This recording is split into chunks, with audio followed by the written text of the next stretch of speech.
दोस्तों एक बार फिर से मैं आपके लिए Rajasthan fourth grade vacancy 2025 form fill up apply process की अपडेट लेके आ चुके हैं।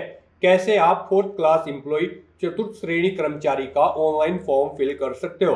53,749 वैकेंसीज निकली हुई है जिनके लिए आप ऑल ओवर इंडिया से अप्लाई कर सकते हो। मेल और फीमेल दोनों कैंडिडेट आवेदन कर सकते हैं। ऑनलाइन आवेदन करते समय आपको कोई भी ऐसी गलती या फिर मिस्टेक नहीं करनी होगी जिनके करने से आपके एप्लीकेशन फॉर्म रिजेक्ट हो सकते हैं। ऑनलाइन आवेदन करते समय आपको कुछ महत्वपूर्ण बातों का भी ध्यान रखना होगा, तभी आपके एप्लीकेशन फॉर्म सक्सेसफुली सबमिट किए जाएंगे। और अप्लाई करते समय आपको डॉक्यूमेंट, फोटोग्राफ, सिग्नेचर कैसे और कितने केबी में अपलोड करने होंगे, कैसे आप अपनी क्वालिफिकेशन डिटेल यहाँ पर अपलोड करोगे, कैसे आप रजिस्ट्रेशन कर सकते हो, वन टाइम रजिस्ट्रेशन आप प्रिंट तक कैसे कर सकते हो, कंप्लीट इंफॉर्मेशन आपको इस वीडियो में दी जाएगी। साथ ही साथ कैसे आप अपने डिपार्टमेंट सेलेक्ट कर सकते हो अप्लाई करते समय, फीस पेमेंट यहाँ पर ओटीआर में आपको कैसे करना होगा, कैसे आप ई-केवाईसी कर सकते हो। पूरी जानकारी के लिए आपको वीडियो शुरू से लेके एंड तक बिना स्किप किए हुए देखनी होगी। इस वीडियो को कंप्लीटली देखने पर ही आपके सभी सवाल और डाउट क्लियर होंगे। तो चलिए दोस्तों बिना कोई वक्त गवाए शुरू करते हैं Rajasthan fourth grade vacancy 2025 form fill up की पूरी जानकारी। फॉर्म भरने से पहले आपको हमारी वेबसाइट IND सरकारी नौकरी के इस पेज पर विजिट करना होगा, जिसका लिंक आपको नीचे description plus first comment box में मिल जाएगा। और हमारे इस पेज पर विजिट करके आप यहां से राजस्थान फोर्थ ग्रेड वैकेंसी 2025 का ऑनलाइन फॉर्म अप्लाई कर सकते हो। Rajasthan staff selection board RSSB की ओर से फोर्थ क्लास एम्प्लॉय चतुर्थ श्रेणी कर्मचारी पोस्ट का नोटिफिकेशन रिलीज कर दिया गया था, जिसके लिए 53,749 वैकेंसीज निकाली गई थी। इसके लिए आप ऑनलाइन आवेदन चल रहे हैं, आप अप्लाई कर सकते हो। आप जल्द से जल्द अपना फॉर्म फिल कर ले, कहीं मौका हाथ से छूट न जाए। 19 अप्रैल 2025 लास्ट डेट है अप्लाई करने की। आप 19 अप्रैल से पहले अपना फॉर्म फिल कर ले।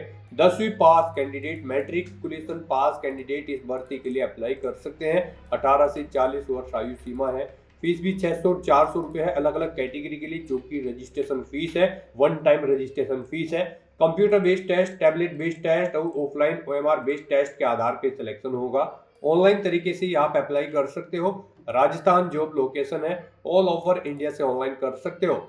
sso.rajasthan.gov.in इसकी ऑफिशियल वेबसाइट है, जिससे आप ऑनलाइन अप्लाई कर सकते हो। इंपोर्टेंट लिंक सेक्शन में ऑफिशियल नोटिफिकेशन PDF लिंक पर क्लिक करके आप इसकी PDF डाउनलोड कर सकते हो। इसमें आपको vacancies information, how to apply, online registration, one time registration की पूरी प्रक्रिया दी गई है। साथ ही साथ qualification, age limit, selection criteria, exam pattern, syllabus, पूरी इंफॉर्मेशन आपको PDF में हिंदी में दे दी गई है। तो अप्लाई ऑनलाइन करने से पहले आपको ये ऑफिशियल नोटिफिकेशन की PDF पूरा पढ़ना अनिवार्य है। इसको पूरा पढ़ने से ही आपके सभी सवाल और डाउट क्लियर होंगे।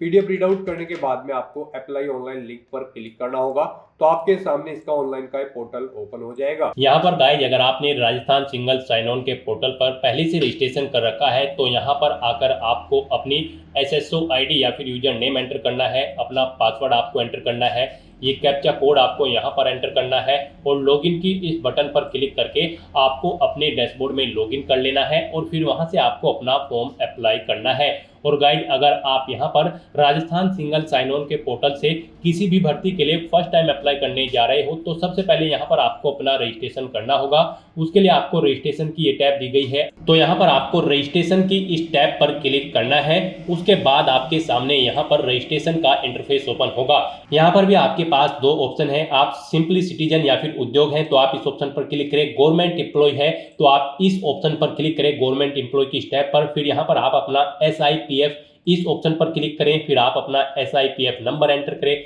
अपना SIPF का पासवर्ड एंटर करें और नेक्स्ट ऑप्शन पर क्लिक करके अपना रजिस्ट्रेशन की आगे की टास्क कंप्लीट कर ले। गाइस यहाँ पर अगर आप सिंपली सिटीजन है तो आपको इस ऑप्शन पर क्लिक करना है।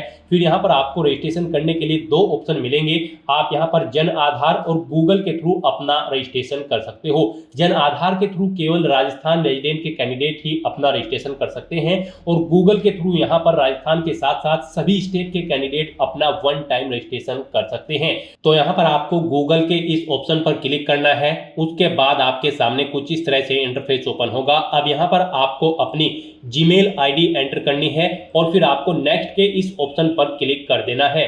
उसके बाद यहाँ पर आपको कंटिन्यू की स्टेप पर क्लिक करना है। नेक्स्ट आपके सामने कुछ इस तरह से इंटरफेस शो होगा। आपकी ईमेल आईडी के शुरू के कैरेक्टर को यहाँ पर आपका SSO आईडी या फिर यूजर नेम सेट कर दिया गया है SSO की तरफ से।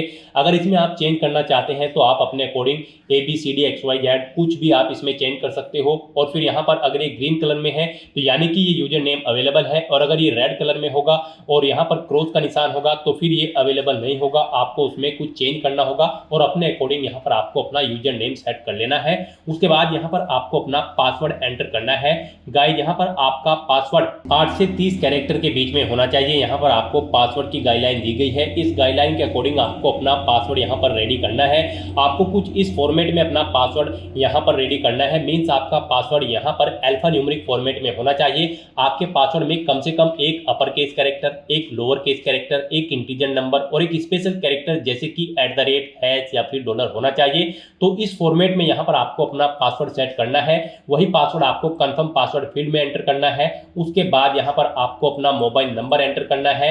फिर आपको इसे नीचे स्क्रॉल डाउन करना है। फिर यहाँ पर आपको अपना मोबाइल नंबर एंटर करना है या फिर ईमेल आईडी एंटर करनी है। और उसके बाद गाइस यहाँ पर आपको रजिस्टर की इस टैब पर क्लिक कर देना है। इस तरह से यहाँ पर आपका रजिस्ट्रेशन सक्सेसफुली कंप्लीट हो जाएगा। आपको एक यूजर आईडी और पासवर्ड आपके रजिस्टर्ड मोबाइल नंबर पर सबमिट कर दिया गया है। आपको उसे केयरफुली नोट डाउन करके रख लेना है फ्यूचर यूज के लिए। और यहाँ पर अब आपको ओके के इस बटन पर क्लिक करना है।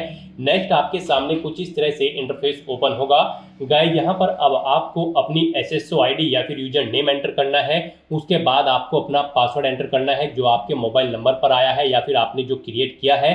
उसके बाद आपको ये कैप्चा कोड यहाँ पर एंटर करना है और फिर आपको यहाँ पर लॉगिन की इस टैब पर क्लिक कर देना है। और गाइस यहाँ पर अगर आप अपनी SSO आईडी भूल गए हैं या फिर पासवर्ड भूल गए हैं तो यहाँ पर आप I forget my digital identity SSO ID के सामने क्लिक हियर के इस लिंक पर क्लिक करें और फिर यहाँ पर आप अपनी बेसिक डिटेल्स प्रोवाइड कराते हुए अपनी SSO आईडी गेट कर ले। पासवर्ड भूल चुके हैं तो उसके लिए भी आप क्लिक हियर के इस लिंक पर क्लिक करके अपना पासवर्ड गेट कर सकते हैं। अगर मल्टीपल SSO आईडी है तो आप क्लिक हियर टू मर्ज इस ऑप्शन पर क्लिक करके अपनी SSO आईडी यहाँ पर मर्ज कर सकते हैं। तो बस यहाँ पर अब आपको अपनी यूजर आईडी और पासवर्ड एंटर करके और ये कैप्चा कोड एंटर करके अपने डैशबोर्ड में लॉगिन करना है। नेक्स्ट आपके सामने कुछ इस तरह से इंटरफेस ओपन होगा। गाइस यहाँ पर अब आपको अपनी प्रोफाइल अपडेट करनी है। सबसे पहले यहाँ पर अगर आप अपना फोटो ऐड करना चाहते हैं तो आप इस फोटो पर क्लिक करें। फिर यहाँ पर आप इस फोटो पर क्लिक करें। उसके बाद यहाँ पर आप इस ऑप्शन पर क्लिक करें और अपना फोटो सेलेक्ट करके यहाँ पर आप उसे अपडेट कर सकते हैं। अपना प्रोफाइल फोटो यानी कि आप यहाँ पर सेट कर सकते हो। उसके बाद यहाँ पर आप अपना फर्स्ट नेम चेंज करना चाहते हैं तो इसे आप चेंज कर सकते हैं। लास्ट नेम चेंज करना चाहते हैं तो इसे आप चेंज कर सकते हैं। उसके बाद यहाँ पर आपका जो डिस्प्ले नेम, आपकी प्रोफाइल का जो डिस्प्ले नेम होगा वो यहाँ पर आप एंटर कर दें। इसे आप अपने अकॉर्डिंग यहाँ पर सेट कर सकते हैं। फिर यहाँ पर आपको अपनी डेट ऑफ बर्थ इस कैलेंडर में से सिलेक्ट कर लेनी है। उसके बाद यहाँ पर आपको अपना जेंडर सिलेक्ट करना है, आप मेल हो, फीमेल हो या फिर ट्रांसजेंडर या फिर अदर। उसके बाद यहाँ पर आपको अपना मोबाइल नंबर एंटर करना है। यहाँ पर आप इस ऑप्शन पर क्लिक करें, अपना मोबाइल नंबर एंटर करें और फिर आप सेंड OTP ऑप्शन पर क्लिक करें। उसके बाद आपके रजिस्टर्ड मोबाइल नंबर पर एक OTP जाएगा।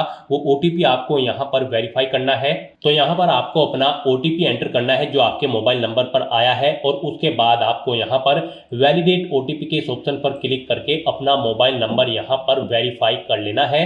फिर यहाँ पर अगर आपके पास कोई लैंडलाइन नंबर है तो आप एंटर कर सकते हैं, नहीं है तो आप इस कॉलम को खाली छोड़ दें। फिर यहाँ पर आपको अपना एड्रेस एंटर करना है। उसके बाद आपको अपना पोस्टल कोड देना है, अपनी सिटी या फिर डिस्ट्रिक्ट यहाँ पर आप एंटर करें। और गाइस यहाँ पर उसके बाद आप अपना स्टेट सिलेक्ट कर लें, जिस स्टेट से आप बिलोंग करते हैं। उसके बाद अगर आप राजस्थान स्टेट के कैंडिडेट हैं तो आप अपनी जन आधार आईडी या फिर इनरोलमेंट आईडी यहाँ पर एंटर करें। आप इस ऑप्शन पर क्लिक करें, अपनी जन आधार आईडी या फिर इनरोलमेंट आईडी यहाँ पर एंटर करें और फैच मेंबर्स ऑप्शन पर क्लिक करके अपनी डिटेल यहाँ पर फैच कर लें। फिर यहाँ पर अगर आप राजस्थान स्टेट के कैंडिडेट हैं तो यहाँ पर आपको अपना संस्था आधार नंबर एंटर करना है। आप इस ऑप्शन पर क्लिक करें, अपना संस्था आधार नंबर एंटर करें, सेंड OTP ऑप्शन पर क्लिक करें, आपके मोबाइल नंबर पर एक OTP आएगा जो आपके संस्था आधार नंबर से लिंक है। वो OTP आप यहाँ पर एंटर करके उसे वेरीफाई कर लें और उसके बाद गाइस यहाँ पर आप अपडेट के इस बटन पर क्लिक करके अपने प्रोफाइल की सभी डिटेल्स यहाँ पर अपडेट कर दें। इस तरह से यहाँ पर आपकी SSO की जो प्रोफाइल है वो सक्सेसफुली अपडेट हो चुकी है। अब यहाँ पर आप ओके के बटन पर क्लिक करें। नेक्स्ट आपके सामने यहाँ पर कुछ इस तरह से इंटरफेस ओपन होगा। अब यहाँ पर आपको रिक्रूटमेंट पोर्टल सर्च करना है। आप कंट्रोल F यहाँ पर प्रेस करें, REC एंटर करें। उसके बाद यहाँ पर आपको रिक्रूटमेंट पोर्टल का ये ऑप्शन मिलेगा, आप इस लिंक पर क्लिक कर दें। नेक्स्ट आपके सामने कुछ इस तरह से इंटरफेस ओपन होगा। अब यहाँ पर आने के बाद आपको वन टाइम रजिस्ट्रेशन के इस लिंक पर क्लिक करना है। उसके बाद आपके सामने यहाँ पर कुछ इस तरह से इंटरफेस ओपन होगा। अब यहाँ पर आपको अपने वन टाइम रजिस्ट्रेशन की डिटेल प्रोवाइड करानी है। अब यहाँ पर आपसे सबसे पहले पूछा गया है कि क्या आप राजस्थान स्टेट के निवासी हैं, अगर हैं तो यस करें और फिर यहाँ पर आप अपनी जन आधार या फिर एक्नॉलेजमेंट ID एंटर करके फैच मेंबर ऑप्शन पर क्लिक करें और अपनी डिटेल यहाँ पर फैच कर लें। और अगर आप राजस्थान के निवासी नहीं हैं तो यहाँ पर आपको नो ऑप्शन सेलेक्ट करना है। उसके बाद यहाँ पर आपको अपना आधार नंबर एंटर करना है और फिर यहाँ पर आपको एग्री की स्टेप पर क्लिक कर देना है। उसके बाद यहाँ पर आपके सामने कुछ इस तरह से पॉपअप शो होगा। यहाँ पर आपसे पूछा गया है कि क्या आप राज्य भर्ती पोर्टल को एक बार पंजीकरण यानी कि OTR के लिए मेरे आधार विवरण, नाम, पिता का नाम, लिंग और जन्म दिनांक का उपयोग करने की अनुमति प्रदान करते हो या फिर करती हो। तो आपको इस चेकबॉक्स को ओके करना है और फिर आपको सेंड OTP के इस ऑप्शन पर क्लिक कर देना है। फिर आपके सामने कुछ इस तरह से इंटरफेस ओपन होगा। अब यहाँ पर आपको अपना आधार वेरीफाई करना है।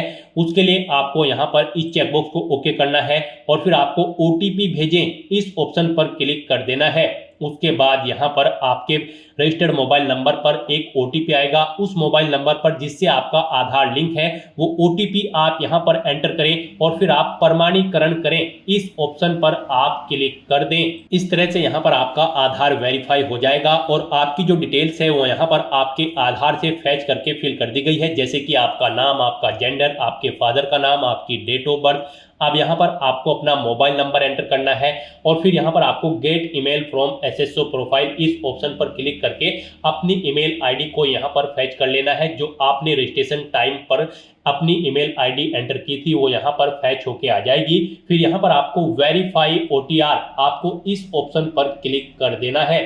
फिर यहाँ पर आपको आपकी डिटेल शो कर दी जाएगी। आपकी डिटेल अगर ओके है तो यहाँ पर अब आप फाइनल सबमिट के इस ऑप्शन पर क्लिक कर दें। उसके बाद आपके रजिस्टर्ड मोबाइल नंबर पर एक OTP आएगा। वो OTP आपको यहाँ पर एंटर करना है और उसके बाद आपको यहाँ पर वेरीफाई OTP के इस ऑप्शन पर क्लिक कर देना है। इस तरह से यहाँ पर आपके वन टाइम रजिस्ट्रेशन की डिटेल सक्सेसफुली सेव हो जाएगी। आपको एक रजिस्ट्रेशन नंबर यहाँ पर प्रोवाइड कर दिया गया है, वन टाइम रजिस्ट्रेशन नंबर।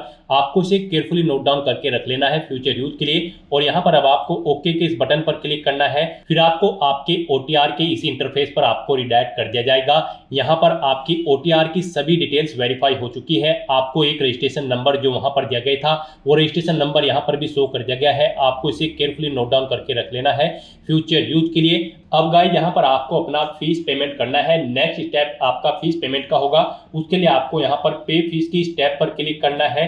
उसके बाद आपके सामने यहाँ पर कुछ इस तरह से पॉपअप शो होगा। अब यहाँ पर आपसे पूछा गया कि क्या आप राजस्थान स्टेट के कैंडिडेट हैं, अगर हैं तो यस करें और फिर यहाँ पर आप अपनी कैटेगरी सिलेक्ट करें। आप रिजर्व कैटेगरी के अंतर्गत आते हो या फिर अनरिजर्व के, आप अपने अकॉर्डिंग ऑप्शन सेलेक्ट करें। और अगर आप राजस्थान स्टेट के कैंडिडेट नहीं हैं तो यहाँ पर आप नो ऑप्शन सेलेक्ट करें। फिर यहाँ पर केवल अनरिजर्व कैटेगरी कैंडिडेट ही अप्लाई कर सकते हैं अगर आप राजस्थान स्टेट से बाहर के कैंडिडेट हैं। उसके बाद यहाँ पर आपसे पूछा गया कि क्या आप स्पेशली एबल्ड कैंडिडेट हैं, अगर हैं तो आप यहाँ पर यस ऑप्शन सेलेक्ट करें। उसके बाद यहाँ पर आपको 400 रुपये फीस के रूप में जमा कराने होंगे। और अगर आप स्पेशली एबल्ड कैंडिडेट नहीं हैं तो यहाँ पर आपको नो ऑप्शन सेलेक्ट करना है। फिर यहाँ पर आपको 600 रुपये एप्लीकेशन फीस के रूप में जमा कराने होंगे। तो इस तरह से आपको आपकी कैटेगरी के अकॉर्डिंग यहाँ पर फीस का अमाउंट शो कर दिया जाएगा। गाइस हम यहाँ पर आपको एक बार फिर से बता दें, अगर आप यहाँ पर वन टाइम रजिस्ट्रेशन करने जा रहे हो, अगर आप अनरिजर्व कैटेगरी से बिलोंग करते हो तो फिर आपको 600 रुपये फीस जमा करानी है। रिजर्व कैटेगरी के अंतर्गत आते हो तो फिर आपको 400 रुपये फीस के रूप में जमा कराने होंगे। ये अमाउंट आपको सिर्फ एक बार जमा कराना है। उसके बाद SSO के पोर्टल से जितनी भी भर्तियां निकलेगी, जितनी भी भर्तियों के लिए आप अप्लाई करोगे फिर आपको कोई शुल्क जमा नहीं कराना है। ये वन टाइम फीस है, आप एक बार फीस जमा करा के फिर यहाँ पर एसएसओ की इस वेबसाइट के थ्रू मल्टीपल जॉब्स के लिए आप अप्लाई कर सकते हो। तो यहाँ पर अब आपको आपकी कैटेगरी के अकॉर्डिंग अमाउंट शो कर दिया जाएगा। उसके बाद यहाँ पर आपको पे फीस के इस ऑप्शन पर क्लिक करना है, फिर आपको ओके करना है। उसके बाद यहाँ पर आपको फीस पेमेंट के इंटरफेस पर डायरेक्ट कर दिया जाएगा। यहाँ पर आपके पास 3 चॉइस है, आप 3 तरह से अपना फीस पेमेंट कर सकते हो, नेट बैंकिंग के थ्रू, एग्रीगेटर के थ्रू या फिर QR कोड पेमेंट के थ्रू। यहाँ पर सबसे बेस्ट ऑप्शन आपके लिए QR कोड पेमेंट रहेगा। आप यहाँ पर इस ऑप्शन को सिलेक्ट करें, फिर यहाँ पर आप फोन पे ऑप्शन सिलेक्ट करें और पे नाउ के इस ऑप्शन पर क्लिक कर दें। उसके बाद गाइस यहाँ पर आपको फीस पेमेंट के इंटरफेस पर डायरेक्ट किया जाएगा। नेक्स्ट आपके सामने कुछ इस तरह से इंटरफेस ओपन होगा। यहाँ पर आप 2 तरह से फीस पेमेंट कर सकते हो, QR कोड के थ्रू या फिर आप अपने मोबाइल नंबर के थ्रू यहाँ पर फीस पेमेंट कर सकते हो। आपके लिए यहाँ पर बेस्ट ऑप्शन QR कोड रहेगा। तो यहाँ पर आप शो कोड ऑप्शन पर क्लिक करें, आपके सामने ये QR कोड शो होगा। आप अपने किसी भी UPI से इसे स्कैन करें और अपना फीस पेमेंट कर दें। सक्सेसफुली फीस पेमेंट करने के बाद आपको आपके OTR के डैशबोर्ड पर डायरेक्ट कर दिया जाएगा। यहाँ पर आपका फीस पेमेंट सक्सेसफुली कंप्लीट हो चुका है। अब आप व्यू रिसिप्ट के ऑप्शन पर क्लिक करके अपनी एप्लीकेशन फीस की एक रिसिप्ट का यहाँ पर प्रिंट आउट ले सकते हैं फ्यूचर यूज के लिए। और यहाँ पर अपनी ये फीस पेमेंट करने के बाद अब आपको नेक्स्ट ऑप्शन कंप्लीट करना है। वो आता है यहाँ पर आपका OTR eKYC। आपको इस ऑप्शन पर क्लिक करना है। अब यहाँ पर गाइस आपको अपना लाइव फोटो कैप्चर करना है और अपना हैंड रिटन डिक्लेरेशन डॉक्यूमेंट आपको अपलोड करना है। लाइव फोटो कैप्चर करने के लिए आपको कुछ गाइडलाइंस दी गई है, इन्हें ध्यान में रखते हुए आपको अपना फोटो यहाँ पर कैप्चर करना है। यहाँ पर 5 सेकंड के टाइमर के पश्चात अभ्यर्थी अपनी पलक 2-3 बार झपकाए। यदि आपकी फोटो बंद आंखों के साथ कैप्चर हुई है तो आप दोबारा से अपनी फोटो कैप्चर करें और फोटो कैप्चर करते समय आपको कैमरे की तरफ देखना है। अगर आप चश्मे का इस्तेमाल करते हैं तो आप अपना फोटो चश्मे के साथ ही लें, परंतु इस बात का ध्यान रखें कि चश्मे पर रोशनी के कारण फोटो अस्पष्ट अथवा चमक के साथ कैप्चर ना हो। बिल्कुल साफ फोटो आपका होना चाहिए। साथ ही साथ यहाँ पर अभ्यर्थियों को सुनिश्चित करना होगा कि लाइव फोटो साफ एवं पर्याप्त रोशनी में पृष्ठभूमि के साथ ली गई हो। धुंधली अथवा अंधकार में फोटो यहाँ पर एक्सेप्ट नहीं होगी। गाइस यहाँ पर अगर आपका फोटो स्पष्ट नहीं है तो आप बार बार अपना फोटो कैप्चर कर सकते हैं, परंतु एक बात आपको याद रखनी है, OTP के माध्यम से वेरिफिकेशन के पश्चात फाइनल सबमिट किए जाने के बाद आपको अवसर नहीं मिलेगा। उससे पहले ही आपको अपना फोटो यहाँ पर कैप्चर कर लेना है, फिर आप चेंज नहीं कर पाओगे। तो यहाँ पर इन दिशा निर्देश को रीड करने के बाद आपको इस चेकबॉक्स को ओके करना है। उसके बाद आपको टेक फोटो इस ऑप्शन पर क्लिक करना है। तो यहाँ पर अपना फोटो कैप्चर करने के बाद फिर आपको अपना hand written declaration document upload करना है। उसके लिए यहाँ पर आपको फॉर्मेट दिया गया है, आप सैंपल फाइल के इस लिंक पर क्लिक करें। नेक्स्ट आपके सामने यहाँ पर ये PDF ओपन हो जाएगी। गाइस यहाँ पर आपको इस PDF का एक हार्ड कॉपी प्रिंट आउट ले लेना है और उसके बाद आपको उस हार्ड कॉपी प्रिंट आउट पर अपना नाम मेंशन करना है, अपने फादर का नाम मेंशन करना है, अपनी डेट ऑफ बर्थ देनी है, यहाँ पर आपको अपने हस्ताक्षर करने हैं और उसके बाद आपको ये कंप्लीट डाटा फिर यहाँ पर मेंशन कर देना है अपने हाथ से ब्लू इंक पेन से। और उसके बाद यहाँ पर आपको अपने सिग्नेचर कर देने हैं। फिर ऐसे ही आपको यहाँ पर इंग्लिश में भी अपनी राइटिंग देनी है। उसके लिए यहाँ पर आपको इंग्लिश का परफॉर्मा दिया गया है। यहाँ पर भी आने के बाद आपको फिर अपना नाम एंटर करना है इंग्लिश में, अपने फादर का नाम एंटर करना है इंग्लिश में, अपनी डेट ऑफ बर्थ देनी है और फिर यहाँ पर आपको अपने सिग्नेचर करने हैं। और उसके बाद आपको ये कंप्लीट डाटा फिर अपने हैंड से ब्लू इंक पेन से आपको फिर दोबारा से इंग्लिश में यहाँ पर राइट कर देना है। उसके बाद गाइस यहाँ पर आपको अपनी SSO ID एंटर करनी है, अपना OTR वन टाइम रजिस्ट्रेशन का जो नंबर आपको मिला है वो रजिस्ट्रेशन नंबर यहाँ पर आपको एंटर करना है, अपना परमानेंट एड्रेस आपको यहाँ पर मेंशन कर देना है और यहाँ पर आपको अपने सिग्नेचर कर देने हैं। इस तरह से आपको अपना ये हैंड रिटन डिक्लेरेशन डॉक्यूमेंट तैयार कर लेना है और फिर इसका आपको फोटो खींचकर अपने कंप्यूटर में सेव कर लेना है, यानी कि इसकी एक सॉफ्ट कॉपी। और फिर आपको अपना वो डॉक्यूमेंट यहाँ पर अपलोड करना होगा। यहाँ पर आपका ये डॉक्यूमेंट PDF फॉर्मेट में होना चाहिए, साइज उसका 100 से 200 KB के बीच में होना चाहिए। तो यहाँ पर आपको चूज फाइल बटन पर क्लिक करना है, फाइल को सिलेक्ट करना है और अपना ये हैंड रिटन डिक्लेरेशन डॉक्यूमेंट यहाँ पर अपलोड कर देना है। गाइस हम आपको सैंपल के तौर पर दिखा रहे हैं, कुछ इस तरह से यहाँ पर आपको अपना हैंड रिटन डिक्लेरेशन डॉक्यूमेंट तैयार करना है और फिर इसे आपको अपलोड कर देना है। अपना फोटो अपलोड करने के बाद और हैंड रिटन डिक्लेरेशन अपलोड करने के बाद अब आपको सबमिट eKYC की इस टैब पर क्लिक करना है। उसके बाद में आपको इन चेक बॉक्सेस को ओके करना है और सेंड OTP की टैब पर क्लिक कर देना है। एक OTP आपके मोबाइल नंबर और ईमेल एड्रेस पर सबमिट किया गया है। वो OTP आपको इस बॉक्स में एंटर करना होगा और फाइनल सबमिट की इस टैब पर क्लिक कर देना होगा। इस तरह से आपकी OTR eKYC कंप्लीट हो चुकी है। तो यहाँ पर अब आपके तीनों स्टेप कंप्लीट हो चुके हैं। आपकी प्रोफाइल यहाँ पर अपडेट हो चुकी है, फीस पेमेंट आप कर चुके हो, अपनी eKYC आप कंप्लीट कर चुके हो। अब यहाँ पर आकर आपको होम के इस लिंक पर क्लिक कर देना है। उसके बाद यहाँ पर आपको आपके डैशबोर्ड में डायरेक्ट कर दिया जाएगा। यहाँ पर आने के बाद आपको ऑनगोइंग रिक्रूटमेंट सेक्शन में आना है और यहाँ पर आपको class 4 employ direct recruitment 2024 RSSB के सामने अप्लाई नाउ के इस लिंक पर क्लिक कर देना है। उसके बाद आपके सामने कुछ इस तरह से इंटरफेस ओपन होगा। अब यहाँ पर आने के बाद आपको क्लास 4 की इस टैब पर क्लिक कर देना है। फिर यहाँ पर आपके सामने कुछ इस तरह से इंटरफेस होगा। यहाँ पर आपसे आपका OTR डाटा रिव्यू आपको दिया गया है। आप ये डाटा यहाँ पर कंफर्म करें। अगर अपडेट करना चाहते हैं तो आप अपडेट के बटन पर क्लिक करके अपडेट कर सकते हैं। सभी चीज़ें ओके हैं तो यहाँ पर अब आप प्रोसीड की इस टैब पर क्लिक करें और उसके बाद यहाँ पर आपके सामने कुछ इस तरह से इंटरफेस ओपन हो जाएगा। यहाँ पर आपका एप्लीकेशन फॉर्म स्टार्ट हो चुका है। कुछ चीज़ें यहाँ पर आपको ऑटोमेटिकली फिल मिल गई है जो आपके रजिस्ट्रेशन टाइम पे आपने प्रोवाइड कराई थी, वो यहाँ पर आपको कुछ चीज़ें ऑटोमेटिकली फिल मिल गई है। अब यहाँ पर आने के बाद बस आपको अपनी माता का नाम यहाँ पर एंटर करना है। फिर यहाँ पर आपको अपनी श्रेणी सेलेक्ट कर लेनी है। आप किस श्रेणी से बिलोंग करते हैं। राजस्थान स्टेट से अलग कैंडिडेट अगर अप्लाई करते हैं तो केवल जनरल कैटेगरी कैंडिडेट अप्लाई कर सकते हैं। फिर यहाँ पर अगर आप विशेष दिव्यांगजन श्रेणी के अंतर्गत आते हैं तो यहाँ पर आप ऑप्शन सिलेक्ट करें किस दिव्यांगजन श्रेणी के अंतर्गत आप आते हैं। नहीं आते हैं तो यहाँ पर आप नॉट एप्लीकेबल ऑप्शन सेलेक्ट कर लें। उसके बाद यहाँ पर आपको उप विशेष दिव्यांगजन श्रेणी सिलेक्ट करनी है अगर आप दिव्यांगजन श्रेणी के अंतर्गत आते हो। उसके बाद यहाँ पर आपको अपनी श्रेणी का प्रमाण पत्र संख्या देनी होगी और फिर आपको बताना होगा कि क्या आपको स्रोत लेखक की आवश्यकता है। अगर है तो यहाँ पर आप स्वयं उसकी प्रबंध करेंगे या फिर विभाग को उसका प्रबंध करना है, यहाँ पर आपको ऑप्शन मिल जाएगा।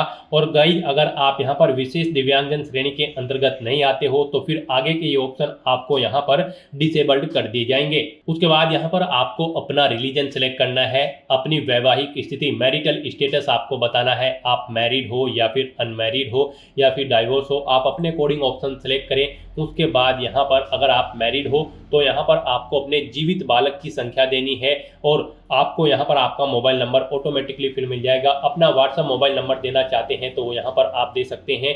आपके पास जन आधार ID है तो वो आप यहाँ पर एंटर कर सकते हैं, नहीं है तो इस कॉलम को आप खाली छोड़ दें। गाइस यहाँ पर जिन कॉलम के सामने रेड कलर का स्टार बना हुआ है उनमें आपको डिटेल्स देनी मस्ट है और जिनमें नहीं बना हुआ है वो ऑप्शनल है। आप उनकी डिटेल चाहे तो दें चाहे या फिर न दें।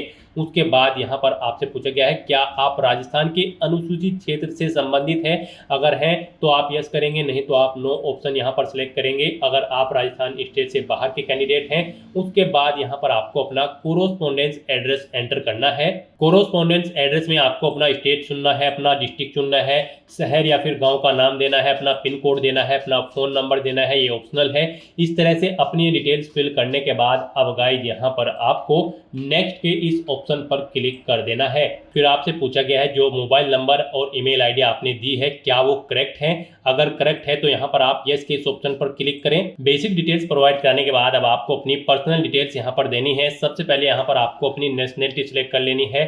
फिर यहाँ पर आपको अपना स्टेट सेलेक्ट कर लेना है। उसके बाद यहाँ पर आपको अपना डिस्ट्रिक्ट सेलेक्ट कर लेना है। फिर आपसे पूछा गया है कि क्या आप इंडिया में कहीं बाहर से सेटल्ड हुए हैं। अगर हुए हैं तो आप यहाँ पर यस करें और फिर किस देश से आप सेटल्ड हुए हैं उस देश का नाम आप यहाँ पर सिलेक्ट करें और अगर आप इंडिया से ही हैं तो यहाँ पर आपको नो ऑप्शन सेलेक्ट करना है।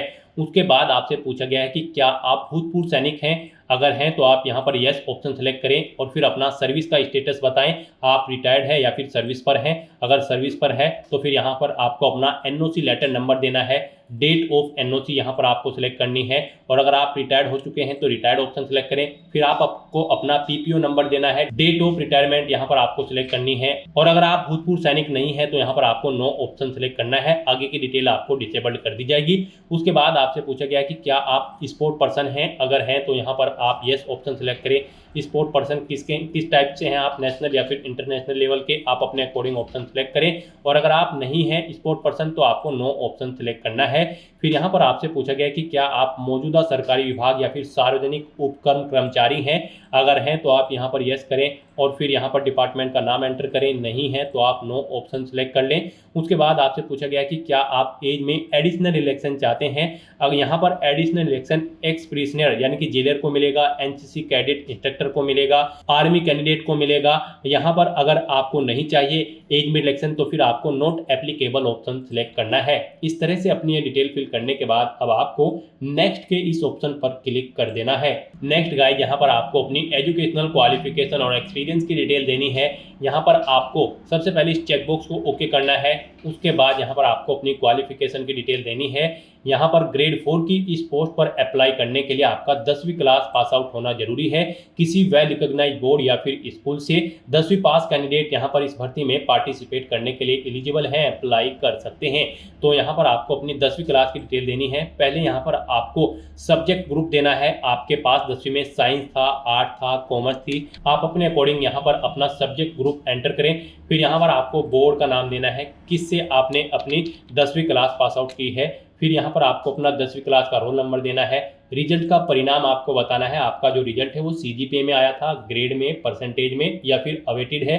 यानी कि यहाँ पर 10वीं क्लास में अगर आप अपियर्ड हो तब भी आप इस भर्ती में अप्लाई कर सकते हो अगर आपका रिजल्ट अवेटेड है। तो यहाँ पर आप अपने अकॉर्डिंग ऑप्शन सेलेक्ट करें। उसके बाद यहाँ पर आपको पासिंग ईयर देना है, कब आपने अपनी 10वीं क्लास पास आउट की है, फिर कितने % मार्क्स आपने ऑब्टेन किए हैं वो यहाँ पर आप एंटर करें। उसके बाद यहाँ पर अगर आपने अपनी 12वीं क्लास पास आउट कर रखी है तो उसकी डिटेल भी आप ऐसे ही प्रोवाइड कर सकते हैं। कोई आपके पास डिप्लोमा है तो उसकी डिटेल दें। ग्रेजुएशन या फिर पोस्ट ग्रेजुएशन या फिर कोई और क्वालिफिकेशन आपके पास है तो उसकी डिटेल भी आप सेम ऐसे ही यहाँ पर प्रोवाइड करा सकते हो। तो इस तरह से यहाँ पर आपको अपनी एजुकेशनल क्वालिफिकेशन की डिटेल फिल कर देनी है और उसके बाद आपको नेक्स्ट के इस ऑप्शन पर क्लिक कर देना है। नेक्स्ट यहाँ पर आपको अपना फोटो और सिग्नेचर अपलोड करने हैं। यहाँ पर आपके फोटो का साइज 50 KB से 100 KB के बीच में होना चाहिए। सिग्नेचर का भी 20 KB से 50 KB के बीच में होना चाहिए और यहाँ पर आपकी ये सिग्नेचर और फोटो JPG या फिर JPEG फॉर्मेट में होने चाहिए। तो यहाँ पर अब आपको अपना फोटो और सिग्नेचर अपलोड करने हैं। यहाँ पर आकर आपको चूज फाइल बटन पर क्लिक करना है, फाइल को सिलेक्ट करना है और 1 बाय 1 करके आपको अपना फोटो और सिग्नेचर यहाँ पर अपलोड कर देने हैं। उसके बाद यहाँ पर अगर आपकी बॉडी पर कहीं कोई कट या तिल का निशान है तो उस पैलेस का नाम आप यहाँ पर एंटर करें, नहीं है तो यहाँ पर आप नो मार्क एंटर कर दें। इस तरह से अपना फोटो और सिग्नेचर यहाँ पर अपलोड करने के बाद बस अब आपको नेक्स्ट के इस ऑप्शन पर क्लिक कर देना है। नेक्स्ट यहाँ पर आपको अपनी पोस्ट के डिपार्टमेंट सिलेक्ट करने हैं। यहाँ पर आप किस डिपार्टमेंट को फर्स्ट नंबर पर प्रेफरेंस देना चाहते हैं। यहाँ पर आपके पास 3 चॉइसेस हैं। आप जिसे फर्स्ट नंबर पर प्रेफरेंस देना चाहते हैं उस डिपार्टमेंट को यहाँ पर आप फर्स्ट नंबर पर सिलेक्ट करें। जिसे आप सेकंड नंबर पर प्रेफरेंस देना चाहते हैं उसे सेकंड नंबर पर सिलेक्ट करें। जिसे थर्ड नंबर पर प्रेफरेंस देना चाहते हैं उसे आप थर्ड नंबर पर यहाँ पर सिलेक्ट कर लें। इस तरह से यहाँ पर आपके पोस्ट डिपार्टमेंट की प्रेफरेंस आपको सेट कर देनी है और उसके बाद गाइस यहाँ पर आपको नेक्स्ट के इस ऑप्शन पर क्लिक करना है। नेक्स्ट आपको आपके एप्लीकेशन फॉर्म का पूरा प्रीव्यू यहाँ पर शो कर दिया गया है। आप सभी डिटेल्स केयरफुली चेकआउट करें। कहीं पर कोई मिस्टेक है तो आप अपडेट बटन पर क्लिक करके अपडेट कर लें और अगर कोई मिस्टेक नहीं है तो यहाँ पर आप इस चेकबॉक्स को ओके करें और फिर गाइस यहाँ पर आप फाइनल सबमिट के इस ऑप्शन पर क्लिक कर दें। उसके बाद आपके सामने ये पॉपअप शो होगा। यहाँ पर आकर आपको इस चेकबॉक्स को ओके करना है, फिर आपको सेंड OTP के ऑप्शन पर क्लिक कर देना है। उसके बाद आपके रजिस्टर्ड मोबाइल नंबर और ईमेल आईडी पर एक OTP सबमिट किया गया है, वो OTP आपको यहाँ पर एंटर करना है और उसके बाद यहाँ पर आपको वेरीफाई OTP के ऑप्शन पर क्लिक कर देना है। इस तरह से यहाँ पर आपका एप्लीकेशन फॉर्म सक्सेसफुली सबमिट हो चुका है। अब यहाँ पर प्रिंट के इस ऑप्शन पर क्लिक करके आप अपने एप्लीकेशन फॉर्म का एक हार्ड कॉपी प्रिंट आउट ले सकते हो। फ्यूचर यूज के लिए, फ्यूचर रेफरेंस के लिए आप माय रिक्रूटमेंट के सेक्शन में जाकर चेकआउट कर सकते हो। यहाँ पर आपका एप्लीकेशन फॉर्म का स्टेटस आपको शो कर दिया जाएगा। आपका एप्लीकेशन फॉर्म सक्सेसफुली सबमिट हो चुका है। यहाँ से भी आप व्यू एप्लीकेशन ऑप्शन पर क्लिक करके अपने एप्लीकेशन फॉर्म को चेकआउट कर सकते हो। तो दोस्तों ऐसे आप राजस्थान स्टाफ सिलेक्शन बोर्ड 53,749 चतुर्थ श्रेणी कर्मचारी के खाली पदों के लिए अपना फॉर्म अप्लाई कर सकते हो बिना कोई मिस्टेक किए हुए। आज की इस वीडियो में बस इतना ही। आई होप ये वीडियो आपको पसंद आई होगी। अगर पसंद आई हो तो इसे लाइक और शेयर करें। चैनल पर नए हो तो इसे सब्सक्राइब कर लें। Thanks for watching.